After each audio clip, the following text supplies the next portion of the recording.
Hello বন্ধুরা, welcome back to my channel. আজ আমি ঝটপট একটা খিচুড়ি বা ভুনা খিচুড়ি রেসিপি নিয়ে চলে এসেছি আপনাদের জন্য। সবসময় তো ভাত সবজি না খেয়ে এরকম ধরনের একটা বিভিন্ন রকম সবজি দিয়ে শীতের সকালের দিকে এরকম বানানো যায়, কিন্তু খুবই টেস্টি হয়। দেখুন, খুব সুন্দর হয়েছে, খেতে যতটা সুন্দর কিন্তু বানাতে ততটাই সহজ।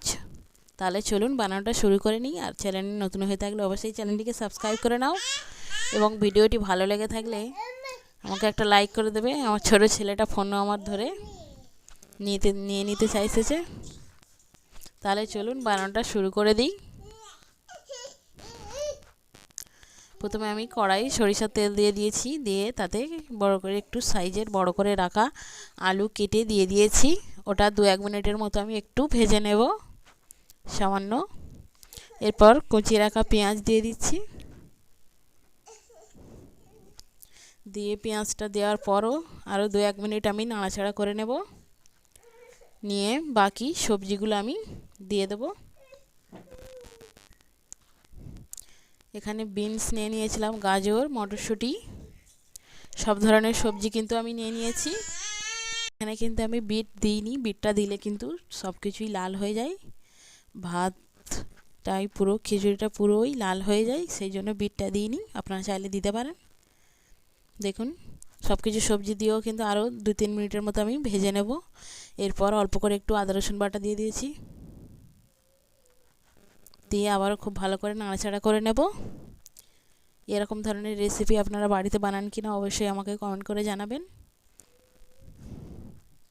এরপর হলুদ গুঁড়ো দিয়ে দিচ্ছি, লঙ্কা গুঁড়ো, এগুলো সব পরিমাণ মতো একদম হালকা ফুলকা রান্নার চেষ্টা করেছি।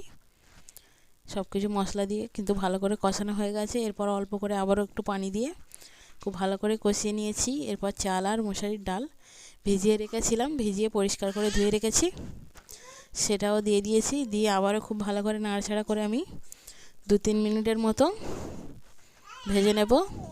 নিয়ে এরপর পরিমাণ মতো পানি দিয়ে আমি সব কিছু সেদ্ধ করার জন্য ঢাকনা ঢাকা দিয়ে রেখে দেবো। এরপর মটরশুঁটিটা দিয়ে দিচ্ছি। মটরশুঁটিটা কিন্তু আগে দিইনি, দিলে কিন্তু ওটা ভাজা হয়ে যেয়ে ছেড়ে যায়, সেই জন্য। এরপর 1 চামচের মতো টক দই ছিল, সেটা দিয়ে দিচ্ছি। আমাদের বাড়িতে ছিল সেই জন্য দিয়েছি, আপনারা চাইলে নাও দিতে পারেন। এরপর সব কিছু ভালো করে একসঙ্গে মিশিয়ে দিচ্ছি, দিয়ে ঢাকনা ঢাকা দিয়ে রেখে দেব। আমি প্রথম থেকে কিন্তু একটুও নুন দিইনি, এর জন্য যখন অর্ধেক মতো সেদ্ধ হয়ে গেছে সেই অবস্থায় আমি নুনটা দিয়ে দিচ্ছি। নুনটা স্বাদ অনুযায়ী দিতে হবে। দিয়ে আবারও একটু নাড়াচাড়া করে নিচ্ছি, নিয়ে ঢাকনা ঢাকা দিয়ে আবারও রেখে দেব। দেখতে পাচ্ছেন আপনারা অনেকটাই পানি শুকিয়ে গেছে। এরপর গরম মশলা গুঁড়ো দিয়ে আবারও 5 মিনিট মতো ঢাকনা ঢাকা দিয়ে রেখে দেব। দিয়ে আবারও কাঁচা লঙ্কা 4টে দিয়ে দিচ্ছি, দিয়ে ঢাকনা ঢাকা দিয়ে একদম লো আঁচে বসানো থাকবে। এরপর একটু নাড়াচাড়া করে নিয়ে ধনেপাতা কুচি দিয়ে দিচ্ছি,